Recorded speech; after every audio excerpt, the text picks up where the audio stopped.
Bon, alors aujourd'hui, un petit exercice calculatoire. Entre l'analyse et les polynômes, il y a des séries, il y a des polynômes, il y a des systèmes linéaires. Voilà, en tout cas dans ma solution.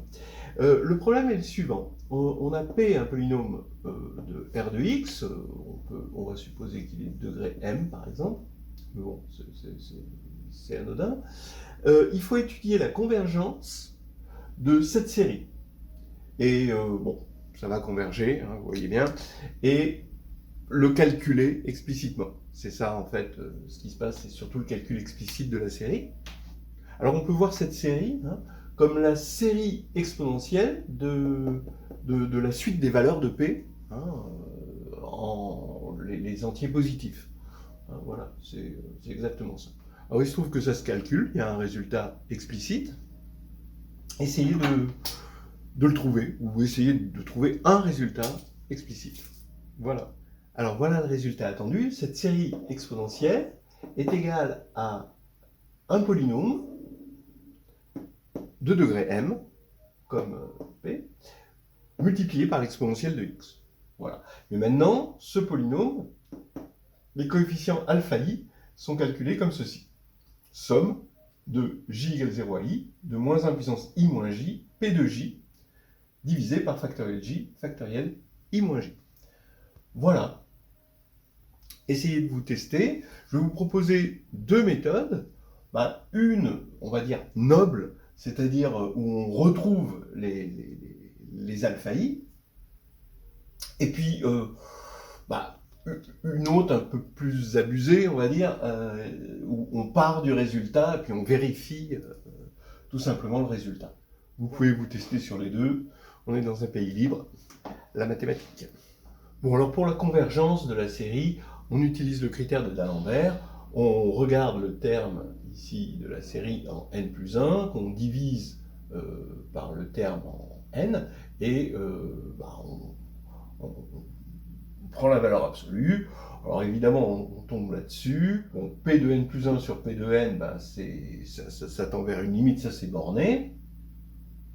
Xn plus 1 sur Xn, ça fait X, voilà. Et factoriel n sur factoriel n plus 1, ça fait n plus 1. Donc ça, quel que soit x, ça tend vers 0. Donc pour tout x, ça converge. Donc maintenant, on peut passer aux choses sérieuses et calculer explicitement cette série. Bon, alors voilà la première méthode que je propose. La méthode noble qui ne part pas du résultat, qui y va à pied, quoi. Donc on bricole.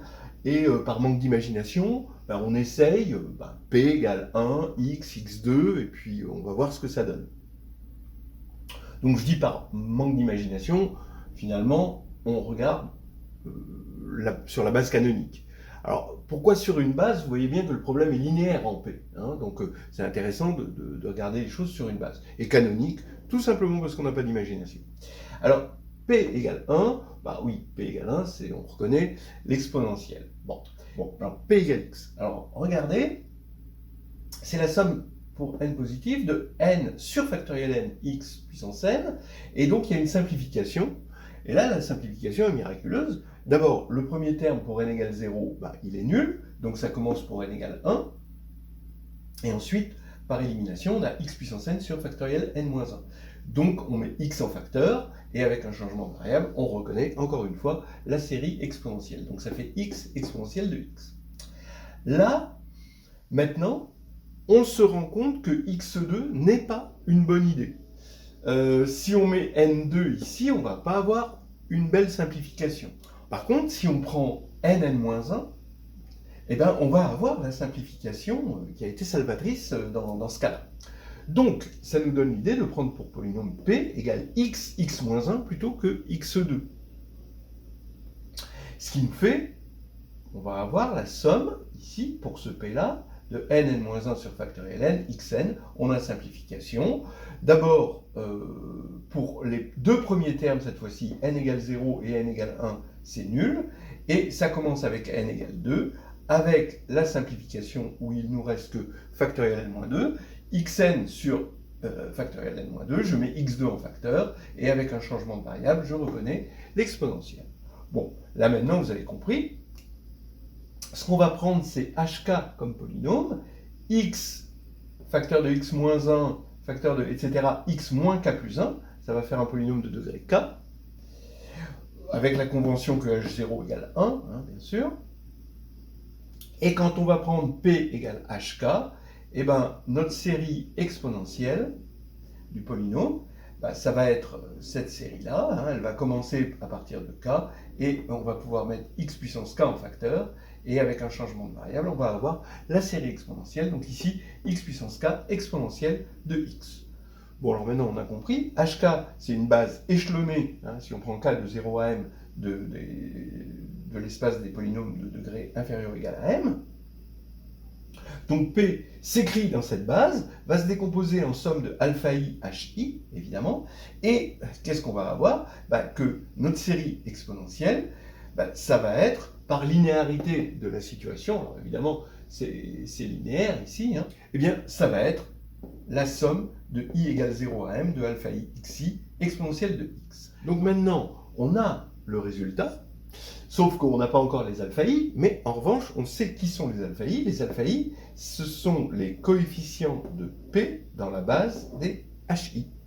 Voilà, donc il suffit de connaître ces alpha i. Voilà. Alors, allons-y pour le calcul des alpha i. Il suffit de résoudre un petit système, d'accord, pour avoir les alpha i. Regardez, donc je rappelle que les alpha i, ce sont les coefficients de P dans la base des hi, avec hk, c'est ceci, pour k allant de 0 à m. On évalue en 0, tous les termes sont nuls, sauf pour h0 qui vaut 1. D'accord, donc on va avoir alpha 0. On évalue en 1, donc tous les termes vont être nuls, sauf pour H0 et H1. Donc on va avoir alpha 0 plus alpha 1 égale P de 1. Et puis ensuite, avec les valeurs des HK sur les nombres n, on va avoir alpha 0 plus 2 alpha 1, plus 2 fois 1 alpha 2. Là, on va avoir 1, 3, 3 fois 2, 3 fois 2 fois 1, hein, évidemment, pour P de 3. Et en général, on va avoir une somme de J égale 0 à I, de, voilà quoi, H, J de I, c'est-à-dire ici, I, I-1, I moins J plus 1, alpha J égale P de I. Donc voilà notre système linéaire qu'on veut résoudre avec des alpha J. Alors, ici, on voit qu'il est judicieux de faire un changement de variable, parce que ce nombre-là, c'est quoi? C'est finalement des arrangements. On connaît mieux les nombres binomiaux. Alors on va se ramener à des nombres binomiaux. Ici, je vais faire le changement de variable bêta i égale factoriel i alpha i. Comme ça, alpha j, on le remplace par bêta j sur factoriel j. Et là, quand on divise par factoriel j, on reconnaît quelque chose de bien connu, hein. Donc on va avoir ici ce système-là, pour i allant de 0 à m. Voilà. Donc, maintenant, pour avoir les alpha i, il suffit d'avoir les bêta i, il suffit de savoir inverser la matrice des coefficients binomiaux. Ça, c'est un grand classique. Alors, je vais passer à la transposée. De toute façon, savoir inverser une matrice et savoir inverser sa transposée, c'est pareil, puisque la transposée commute avec l'inversion. Et là, je vais supposer que les coefficients binomiaux sont comme ça en colonne. Donc j'ai pris la transposée de la matrice du système. Donc j'ai 1, 1, 1, 1, 2, 1, etc. Et en général, je vais avoir J, I, parce que cette fois-ci, c'est J qui est plus grand que I, hein, il a transposé. Voilà. Alors, qu'est-ce qu'on reconnaît? Ici, cette matrice-là, elle se réalise facilement dans l'espace des polynômes, munie de la base canonique. Et effectivement, c'est l'application linéaire, l'endomorphisme, qui à P donne P de x plus 1. Hein. Oui, donc là, vous avez 1 donne 1, x, ça va donner x plus 1, x2, ça va donner x plus 1 au carré, donc x2 plus 2x plus 1, donc voilà. Hein. Donc ça, c'est facile. Alors pourquoi c'est important de dire que cette matrice, c'est la matrice de l'endomorphisme dans la base canonique de P donne P de x plus 1, c'est parce que ça, c'est facile à inverser. L'inverse de ça, de cet endomorphisme, c'est l'endomorphisme qui a P donne P de x moins 1. Et donc maintenant, c'est très facile de regarder quelle est la matrice dans la base canonique de ça. Bah oui, on va avoir 1 donne 1, x va donner x moins 1, donc x moins 1, ensuite x2 moins 2x plus 1, etc., etc. Donc il va y avoir une alternance de signes. Maintenant, on inverse la matrice, on obtient les bêta-j en appliquant l'inverse de la matrice ici à la colonne des P de I, voilà, et ça va nous donner bêta-j, c'est ça, mais avec des coefficients binomiaux, donc fois factoriel i, et pour avoir alpha i, on divise par factoriel i qui se simplifie, et on tombe bien sur cette formule. Voilà, maintenant on va voir avec une méthode tricheuse, mais quand même intéressante, comment on pouvait obtenir le résultat bien plus facilement en se servant justement du résultat, la vérification. Alors allons-y pour la méthode crapuleuse, qui est quand même intéressante. On part du produit de Cauchy, bon, on est dans des bonnes conditions de convergence, parce qu'on a en gros, on va dire des séries entières qui convergent sur tout le plan complexe, donc on sait que le produit de Cauchy peut s'appliquer, on a absolue convergence, voilà, tout simplement, absolue convergence, très bien. Et donc, quand on va multiplier une série par une autre série, même si là c'est un polynôme fois une série, bon, eh bien, ça va nous donner une série comme ceci, avec Cn égale le produit de Cauchy, somme de k égale 0 à n de ak b n moins k.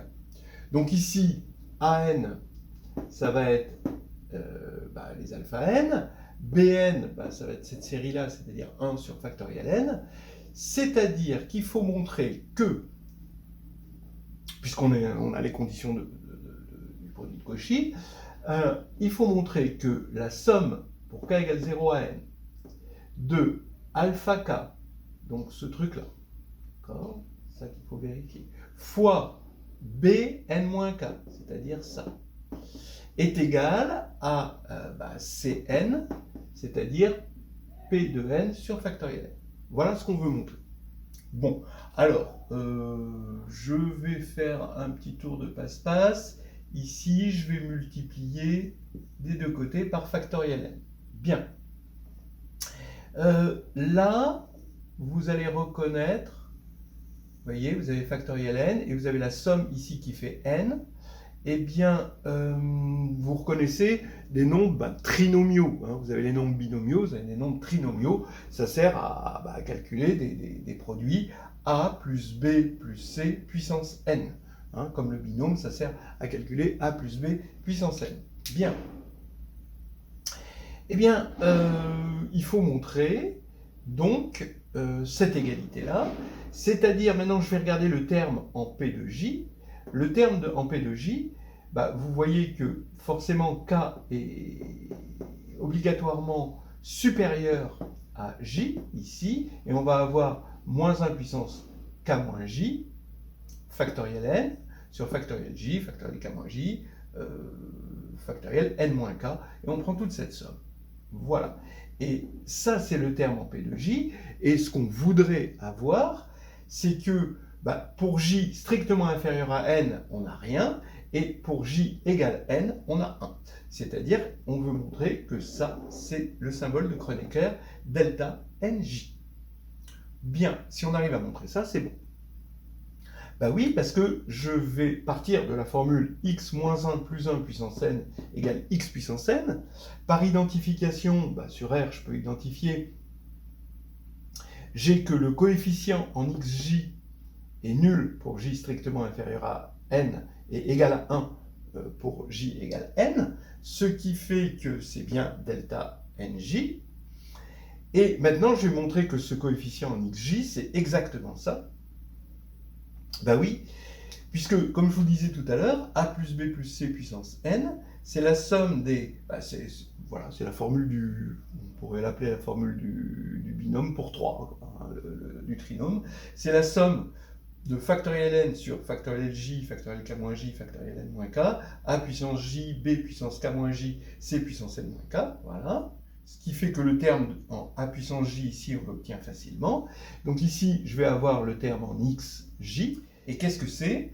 C'est la somme pour JK de, alors vous allez avoir, bon alors lui je ne le prends pas puisque je regarde le terme en xj, a égale x ici, b égale moins 1, donc je vais avoir moins 1 puissance k moins j, je vais avoir le factoriel n ici, c égale 1, donc voilà, il disparaît ici, et sur ce factoriel. Donc ça, c'est bien égal à delta nj par identification de ceci.